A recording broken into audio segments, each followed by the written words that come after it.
How would you define compassion? I'd kind of break the word down into and passion. You heard the term the passion of Christ. It's like his suffering. So I think compassion comes into play when people are having a tough time or they're suffering, and you become a companion in that. You can see the word companion in that word as well. I'm Brenda Sue, and I've been a hairdresser for years, which means I hear a lot of stories. In this podcast, my clients explore a single word in each episode, not the dictionary meaning, but what the word actually means to them. Real voices, real stories, one word at a time. Welcome to Clips and Conversation. Last week, we talked about boundaries, where we end and someone else begins. Healthy boundaries protect relationships, but they also raised another question. Once we've created those boundaries, how do we still meet each other with kindness and understanding? Maybe that's where compassion begins. Our guest word today, compassion. On the first day of school for my last child, I remember standing there looking around at all the parents and kids, and it felt surreal. I could suddenly see everything people were carrying without anyone saying a word. This is my journal entry. I saw sadness in someone's face, fear in another. Some looked relieved, overwhelmed, lonely, exhausted, nervous, excited, disconnected, scared, angry, masking, people trying to hold it together, and some simply going through the motions. And the strange thing was, I recognized all of it. Not because I knew their stories, but because I've been all of them. Is that what compassion is? Recognizing ourselves in another? Because lately I've also been wondering about compassion in a different way. What happens to a relationship when compassion disappears? I understood where the other person was coming from. I could see hurt and frustration, and I kept trying to hold space for it. But at the same time, I realized I wanted the same thing back. To be heard, to be understood, not to feel emotionally left alone. Can a relationship survive when compassion only goes one way? Webster's defines compassion as a sympathetic consciousness of others' distress, paired with a strong desire to alleviate it. What is compassion to you? Compassion is feeling the same depth of crisis as the person who's actually feeling it. So I feel like compassion is like almost feeling people's feelings, almost like empathy. I know in school she used to be the one who showed the new kids what it's like to go to lunch. Oh, the teacher asked you to do that? No, I just kind of like showing people around. I felt like it was nice. Compassion is like the golden rule, because if you treat others how you want to be treated, and it's good for you. So yeah. I love that you're learning that at a young age. Compassion is being kind to each other, accepting each other, just not being so critical. To me, compassion is unconditional love. Giving people compassion because you don't know where they're at, you don't know what their situation is, and you just need to let them be and love them. Mm-hmm. So you say give them compassion, though. What is that? Well, give them compassion is giving them the grace to be who they are. What does compassion feel like in real life? I'll just like see some random person I don't know just on the street. They look sad. I want to know if they're okay. Can I do anything to help them? Or like one of my friends, something sad happens to them. Can I say something? Can I give them something? It just like makes me think. Part of having compassion is being sensitive to when someone is in distress and trying to help them, but also not saying anything sometimes, just leaving them alone. Passion means trying to comfort others, trying to have empathy, putting yourself in their shoes and be your brother's keeper. Like yesterday, I took some artificial flowers to my husband's headstone. There was an older lady. And so I said, hi. And she says, hi, I'm on my way to Missouri. I'm moving there. And I just needed to stop here and say goodbye to my brother. So we talked, and she says, yeah, my stepchildren have disowned me, said I'm no longer a part of the family because I sold my house and decided to move back to Missouri. She kind of had horrible stories to tell. I was standing there, it was very hot, but I just had to listen to her. And this woman needs to talk. You only have one life, and you need to be able to live that the way you feel you should. I feel like when I have gone through something and then I can tell someone's going through that same thing, I know how it feels. Even if it's just someone I don't know, like they're having a bad day, I know how that feels. Compassion is doing for an individual what they need right then, period. Compassion is just a matter of talking, and I hope that people understand that I am sincere. And I do a lot of communicating with my kids, and sometimes they respond back and sometimes they don't. But I want them to know that I'm thinking about them. And I think that's compassion. Depending on what other things going on you have in your life, your level of empathy, sympathy, compassion, everything varies. Your level of understanding is a little different. Compassion is, to me, basically the understanding of something going on in somebody's life that you're sharing some kind of emotion with. Trying to be understanding and just show love to people as much as you can. And sometimes it's harder for some people to show that towards just because how they may be or whatever. I think the world's a lot angrier nowadays. I think everyone could try to be a little bit more loving, a little bit more understanding of each other. So it's love, man. Mm-hmm. Yeah. Compassion isn't tested during the good moments. It's tested when people feel unseen.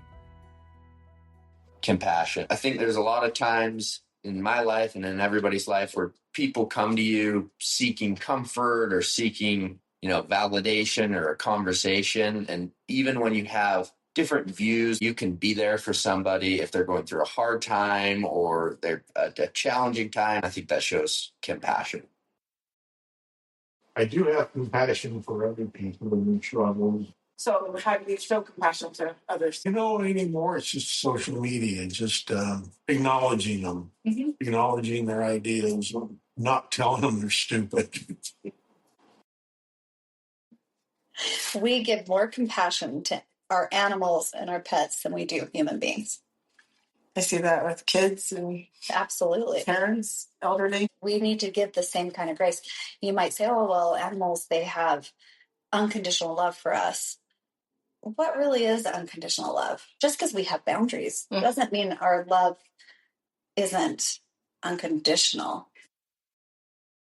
My daughter had a situation that she went through that was kind of difficult for her, and it was also difficult for those she interacted with. And she was worried that because people weren't talking to her or starting conversations, that they were really judging her. And I told her, I said, that's probably not the case, because personally, when I know someone in a challenging situation, I don't know what to say. I don't know what conversation to start, what conversation not to start, how to interact. And so I told her, when there's something out of the ordinary that people aren't super comfortable with, they don't know what to say. And so they hesitate to say anything at all. She said, I would rather have them say something that in the end felt a little bit awkward or weird than not say anything at all. So I think it's good for all of us to know. Yeah.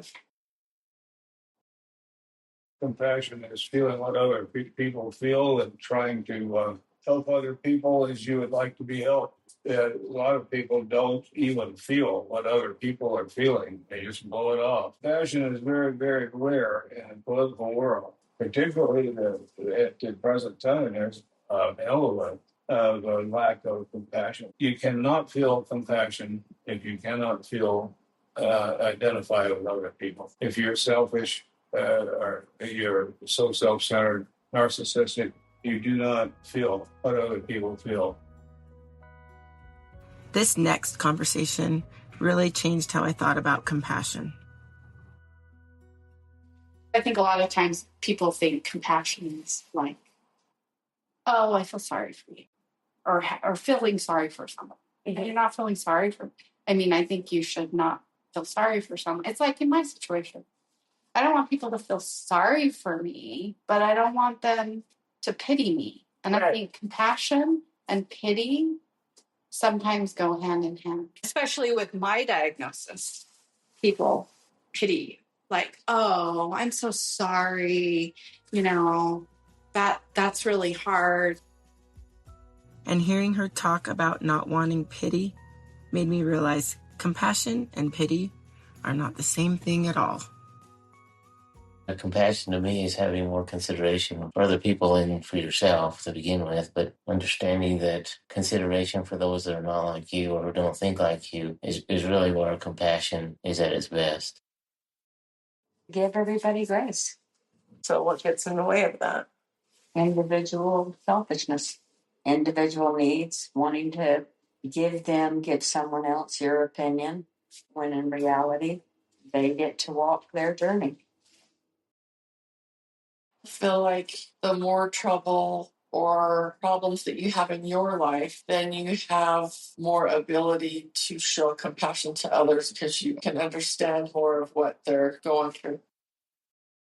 I think part of compassion has to be forgiveness because we're forgiving people for either being different or for having different attitudes than ours, or like with me, mistakes that have been made. Maybe forgiveness comes from compassion. I think those two are very important together. And they've done some studies that people who are forgiving others, they have a better peace of mind. It used to be said, you have to forgive because it's the Christian thing to do. But now they're like, no, forgive them because it eats you up. Forgive them now. And so forgiveness is compassion both on you and the person, whether they want it or not. I think compassion is something that we all need to work on because we tend to be judgmental. That's just human nature. When I was in a ecclesiastical position, I learned quickly that everybody has issues they're dealing with that nobody else really knows about. Right. Whether it's health issues, aging parents, children, job, financial related stuff. Nobody really understands what everybody else is going through. And we make the mistake of thinking we see other people who seem to have it all together, but they don't. I think compassion is really being understanding and listening to other people, but not saying that you really understand what they're experiencing, because nobody experiences the same thing, the same time, the same way. Listening. Seeking to understand, maybe. Yeah. Sometimes people just want to be heard. It's just being able to try to feel what people feel, but do something about it and to try to make it better or to ease that suffering somehow. In my field of practicing medicine, there's a lot of suffering, and it's important to keep yourself at a distance, but yet you do want to feel for people because you're not taking care of numbers, you're taking care of people. And people can feel compassion from healthcare workers, and it makes a difference in their experience. So yeah, I think it's just teaming up with people in their suffering and taking it upon yourself to ease that suffering. Helping others who are suffering when you are suffering yourself. Because you're getting out of your own problems and looking at how you can truly love and help another.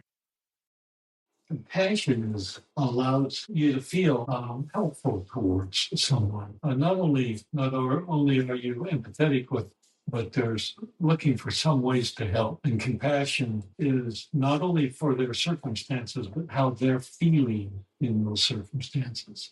And how do you say it? Takes one to know one. Yeah. I like that. There you go. Yeah. When I saw the word compassion, I thought passion is caring with information and relatable emotions. The way that it shows up is almost in the term of like holding space. So, for instance, when me and you go to lunch, I want to hold space for you. I'm not trying to relate to you. I want to hear what you're going through. I want to have as much information as you're willing to provide, honestly, without providing feedback. So you feel hurt and that I can find any type of common ground to let you know that I care. I care what you're going through. I may not understand what you're going through, so that you know that I'm here for you. Sounds like compassion isn't something you choose. It's something you become. To enable people to do things that are wrong and that hurt them I think it's just the opposite of compassion, actually, like love. I mean, it doesn't mean you tolerate people, but I think it's always meant toward helping them improve whatever their situation is. It's never to enable them to continue to do things that will continue to make them unhappy. Compassion is understanding someone else's viewpoint and understanding them why they're where they're at and why they think the way they think. It's an intellectual thing that you have a clear understanding. Compassion has that, but there's love with it too. But you still can separate yourself from what's going on. You know, you can have compassion, but you can still say, this still needs to be done in spite of. Child's going to do something that's going to hurt them, seriously hurt them, not just be a learning experience, then you're going to prevent that from happening, right? So that, in that sense of how things will affect them in the future, if it's a long-term thing that they might not understand why, but it's the compassion for their future self or what struggles they may have later down the road. And so it will hurt them now, but later on will be better for it. When I think of compassion, what first comes to my head is when I'm lacking compassion for another person. And it's usually connected to the level of patience that I have. And if I've run out of patience because of stress or other things, compassion has lots to do with patience, because patience with your family is love. Patience with friends is respect. Patience with God is faith, and patience with myself is grace. So if I can give myself compassion, I can learn to give others compassion. Compassion means to me the ability to see another person without losing the sense of me and myself, and then to respond accordingly with care and grace. And so if your compassion doesn't allow you to manage you, then at some point you are no more. But at the other hand, when you offer compassion and service, you are sacrificing something. You are giving. So being able to see this is them and this is me, and in that exchange, I maintain a sense of self and a sense of them, and we're both blessed. I think that compassion has to be an action. So if it's not an action, it's really just a thought or a feeling. So, and then I believe that some people appear to have innate compassion, but I don't know if that's true. I wouldn't deny it. Otherwise, I do think it can be learned by experience. We don't always have to experience the same thing, but if we've experienced enough things in our life, our eyes might open up to see others struggling. As you get older, you experience more. You might have more of an understanding of what other people might be going through, even if you haven't experienced exactly what they're going through. I may see someone on the street that only has one leg, and I feel compassion for them. But between me and myself, that didn't help them. But if I see someone who only has one leg and I make sure to hold the door for them, I have shown compassion, and they can take it and feel it, and it can warm their heart. But without the action, it's just out there in the universe. One of my favorite thoughts, and one that I try to incorporate, is to lovingly release others to their own life's lessons. And I just believe to kindly receive the heart of another human being and lovingly accept it is compassion. You know, just to let people be their best self and not judge that they should be where you are or expect it. Our paradigms are different for different reasons. Before this episode, I think I saw compassion mostly as being kind to other people. But after listening to everyone, it feels deeper than that now. Most of us aren't asking for perfection. We're asking to be met with a little understanding, a little softness, to not feel so alone inside our experience. And maybe that's why compassion matters so much. Because when it disappears, people stop feeling seen by each other.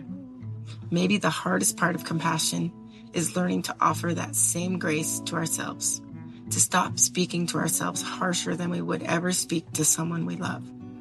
to realize compassion isn't weakness, pity, or fixing people. It's the willingness to stay present with another person's experience, including our own. The more I listened, the more I wondered if compassion begins the moment we realize we're not as separate as we think. Maybe compassion isn't something we give.